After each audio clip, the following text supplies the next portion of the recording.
Cricket से जुड़ी तमाम खबरें देखने के लिए सब्सक्राइब कीजिए BA ऑफिशियल चैनल को और दबाएं बेल के बटन को हमारी लेटेस्ट वीडियो सबसे पहले देखें।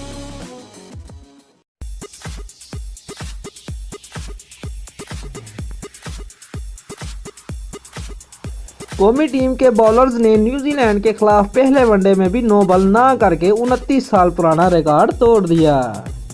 ग्रीन शर्ट के गेंदबाजों ने मुसलसल 7वें वनडे मैच में भी कोई 9 बॉल नहीं की, जो कि एक बहुत बड़ा रिकॉर्ड है।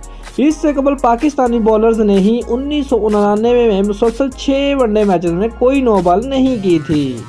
ग्रीन शर्ट ने आखिरी 9 बॉल 1786 गेंदों कबल इंग्लैंड के खिलाफ चैंपियन ट्रॉफी के सेमीफाइनल में कार्डिफ के ग्राउंड पर की थी।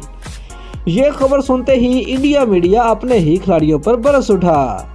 दोस्तों, अगर आपको हमारी वीडियो पसंद आई है तो लाइक और शेयर लाजमी करें और हमारे चैनल को सब्सक्राइब करना मत भूलिए। शुक्रिया।